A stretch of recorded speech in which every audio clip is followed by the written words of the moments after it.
Good luck for all student. जैसा आप यहाँ पर देख रहे हैं, ये जो विषय है और वर्ष है यहाँ पर, आज हम इस पेपर की बात करने वाले हैं कि 2023 में व्यवसाय अध्ययन का जो पेपर आया था, वो किस तरह से आया है। वाणिज्य ग्रुप का पेपर है, बिजनेस स्टडी।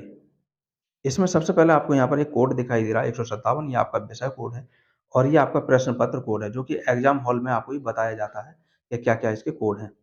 इसके इसमें बात करते हैं कि आखिर इसमें जो पेपर आएगा वो कितने समय का होगा। तो जैसे यहाँ देख रहे हैं, साढ़े 3 घंटे, सवा 3 घंटे का, 3 घंटा 15 मिनट का ये पेपर होगा। पूर्णांक जो होगा इसका वो 100 अंक होगा। नोट में आप यहाँ देख रहे हैं कि प्रारंभ के 15 मिनट परीक्षार्थियों को प्रश्न पत्र पढ़ने के लिए निर्धारित है। अब आप चाहे प्रश्न पत्र पढ़ें, चाहे सीधे डायरेक्ट सॉल्व करना शुरू कर दें, वो आपके ऊपर डिपेंड करता है। बात यहाँ आती है कि आखिर ये पेपर किस तरह से आएगा, और मैं पहले भी बोल दे रहा हूँ कि मैं यहाँ पेपर को सॉल्व नहीं करा रहा हूँ, मैं केवल आपको यहाँ पर पेपर दिखा रहा हूँ कि पेपर जो है वो किस तरह से यहाँ पर आता है। मैं केवल इतना आपको यहाँ पर दिखा रहा हूँ, क्या इसके रूल्स हैं। इससे पीछे मैंने अकाउंटेंसी का पेपर आपको समझाया था कि किस तरह से पेपर आएगा, उसी तरह से ये भी इसको भी देखते हैं, समझते हैं। सबसे पहला जो निर्देश यहाँ पर है कि सभी प्रश्न करने हैं, ठीक है? और इसमें जो प्रश्नों की जो संख्या होगी वो कैसे निर्धारित है, वो भी यहाँ देखते हैं। सबसे पहले प्रश्न नंबर 1 से 10 तक ये बहुविकल्पीय प्रश्न होंगे और हर प्रश्न 1 अंक का होगा।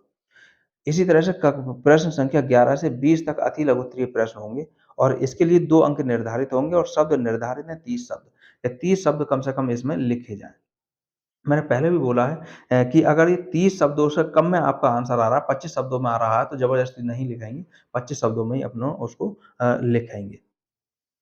अगला हमारे पास में फिर प्रश्न आता है, प्रश्न संख्या 21 से 26 तक ये लघु उत्तरीय प्रश्न हमारे पास में हो जाते हैं। और ये 5 अंक का एक क्वेश्चन होगा, 5 अंक 30 क्वेश्चन हमारे पास में हो जाते हैं। 5 अंक 30 नंबरों का हो जाता है और इनका जो उत्तर देना है वो कम से कम 100 शब्दों में हमें यहाँ पर देना है। इसके बाद आती है प्रश्न संख्या 27 से 30 तक, ये दीर्घ उत्तरीय प्रश्न होंगे और इसको 250 शब्दों में लगभग लिखना है, 250 शब्दों में। अब बात आती है जो ये लॉन्ग क्वेश्चन है दीर्घ उत्तरीय, ये 10 नंबर का एक क्वेश्चन होगा। इसके बाद आंकिक प्रश्न है, अगर आंकिक प्रश्न दे रखा तो वो हमें हल करना है और आगे दे रखा कि प्रत्येक प्रश्न के लिए उसके अंक सामने ही अंक अंकित हैं और मैंने यहाँ पर आपको बता भी दिए। देखें किस तरह से क्वेश्चन आए थे 2023 के व्यवसाय अध्ययन के यानी बिज़नेस स्टडी के पेपर में। तो सबसे पहले जो इंस्ट्रक्शन अभी हिंदी में थे वो यहाँ पर इंग्लिश में, अगर हिंदी में नहीं समझ पाए इंग्लिश में नहीं समझ पाए तो आप हिंदी में देख करके इसको समझ सकते हैं। आगे हमारे पास में आते हैं बहुविकल्पीय पहला क्वेश्चन। जो पहला क्वेश्चन हमारे पास में है वो हमें यहाँ पर दिख रहा है, ये है। यहाँ लिखा हुआ है एक आंतरिक वातावरण बनाने की प्रक्रिया, जहाँ लक्ष्य की प्राप्ति के लिए किसी व्यक्ति प्रभावी ढंग और कुशलता से काम करता है, उसे हम कहते हैं, क्या कहते हैं? 4 ऑप्शन आपके पास में। इसी तरह से अगला क्वेश्चन है हमारे पास में कि समन्वय है, क्या है? 4 ऑप्शन आपके पास में है। आप चाहें तो स्क्रीनशॉट इनके ले सकते हैं और अगर आपके पास पहले से पेपर है, तो बहुत अच्छी बात है। और नहीं है तो आप किसी पुराने स्टूडेंट से भी इनको ले सकते हैं और अगर नहीं है तो या तो आप स्क्रीनशॉट ले लें या अपने पास में नोट कर लें। योजना है, 4 ऑप्शन आपको यहाँ पर मिल गए हैं। 1 नंबर का हर क्वेश्चन 1 नंबर का है ये। निम्नलिखित में से कौन-सा संगठन प्रक्रिया का हिस्सा नहीं है? ये मैंने पहले ही बोल दिया था, मैं यहाँ सॉल्व नहीं करा रहा हूँ, केवल आपको यहाँ पर पेपर दिखा रहा हूँ। इसके बाद में अगला क्वेश्चन आता है हमारे पास में कि निम्नलिखित में कौन-सी सबसे कम खर्चीली भर्ती की विधि है? और अगला क्वेश्चन छठा है कि निम्नलिखित में से किसे सही कार्य के लिए सही व्यक्ति के चयन की प्रक्रिया के रूप में परिभाषित किया जा सकता है। यहाँ पर ये क्वेश्चन हमारे पास में हो चुके हैं 6 नंबर तक और आगे का क्वेश्चन जो हमारे पास, ये सभी क्वेश्चन जो हैं वो 1-1 नंबर के क्वेश्चन हैं। 7वां जो क्वेश्चन है कि निम्न में कौन-सा नेतृत्व की भूमिका को परिभाषित नहीं करता है? और अगला क्वेश्चन हमारे पास है, कार्य करने की सुविधाजनक स्थिति प्रदान करना और गुणवत्तापूर्ण कार्य सुनिश्चित करना किसका कार्य है? क्वेश्चन नंबर 9 है, निम्न में से सारे ऑप्शन आपको यहाँ दिख रहे हैं, आप स्क्रीनशॉट ले सकते हैं। निम्न में से कौन-सा संगठन संरचना का प्रकार नहीं है? अकाउंटेंसी फर्स्ट का पेपर मैंने आपको डाल दिया है प्लेलिस्ट में, जाकर के आप देख सकते हैं। अगला क्वेश्चन हमारे पास में आता है 10 नंबर का और इसका अंतिम ये क्वेश्चन होगा 1 नंबर वाला, वो है हमारे पास में ये बहुकल्पीय का लास्ट क्वेश्चन है। प्रबंध के सिद्धांत सामान्य दिशा निर्देशों के रूप में कार्य करते हैं। ये 4 ऑप्शन हो गए और इसके बाद में यही सारे क्वेश्चन आपको इंग्लिश में मिलेंगे। अगर हिंदी में आपको दिक्कत है, तो इंग्लिश में भी इनका सहारा आप लेकर के कर सकते हैं। अब अगला क्वेश्चन हमारे पास में आते हैं लघु उत्तरीय, जो कि 2-2 नंबर के क्वेश्चन होंगे और वो किस तरह से क्वेश्चन आए थे 2023 के एग्जाम में।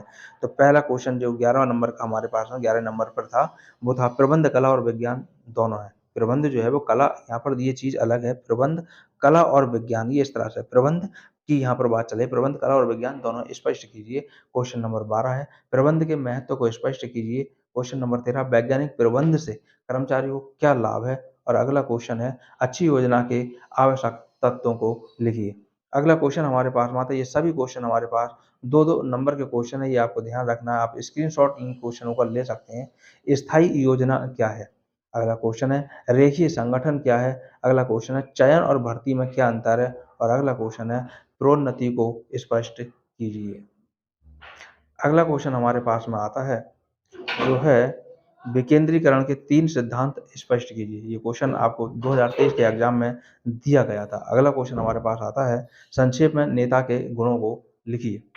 ये हमारे पास इस तरह से 10 क्वेश्चन 2 अंकों के हैं और जिनको आपको 30 शब्दों में कम से कम लिखना है। और अगले आगे फिर हमारे पास क्वेश्चन आते हैं लघु उत्तरीय क्वेश्चन, जो कि 5 अंकों के हमारे पास ये क्वेश्चन होंगे। 100 शब्दों में इनको लिखना है।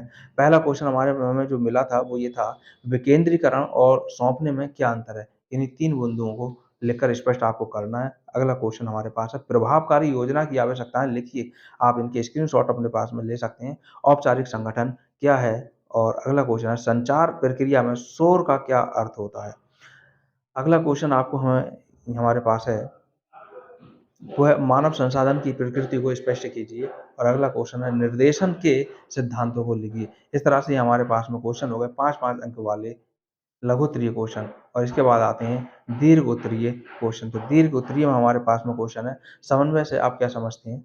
प्रबंध में इसके महत्व को स्पष्ट कीजिए। अब या तो आप ये क्वेश्चन कर दें या फिर इसके अथवा में एक दूसरा क्वेश्चन दे रखा है कि संगठन का महत्व लिखिए। संगठन की प्रकृति की चर्चा भी की करनी है आपको यहाँ पर।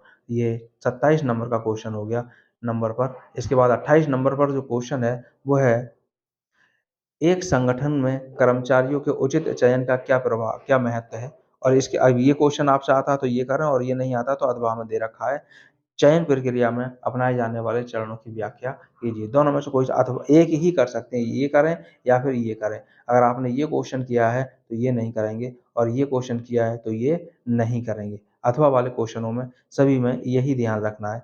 इसके बाद अगला क्वेश्चन हमारे पास में आता है 29 नंबर पर जो क्वेश्चन है, अभिप्रेरणा को परिभाषित कीजिए। अभिप्रेरणा के विभिन्न चरण क्या हैं? अभिप्रेरणा के महत्व को प्रबंध के कार्य के रूप में समझाइए। अब या तो आप इस क्वेश्चन को कर दें और ये क्वेश्चन अगर आपसे नहीं आता है तो ना करें। इसके अथवा में दूसरा क्वेश्चन ये दे रखा है, इसको कर सकते हैं कि संचार की बाधाएँ संक्षेप में समझाइए।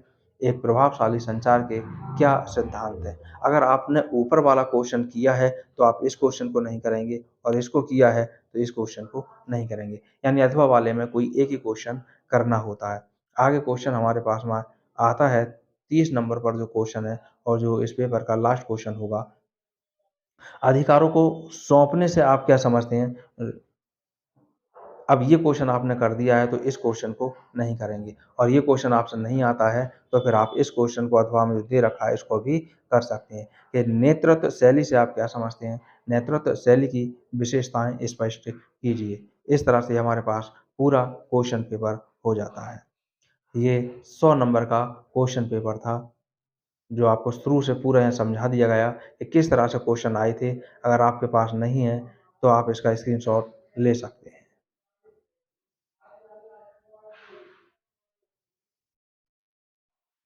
इसके इंस्ट्रक्शन एक बार चाहें तो फिर यहाँ पर देख सकते हैं। वैसे शुरू में आप लोगों को समझा दिए गए थे।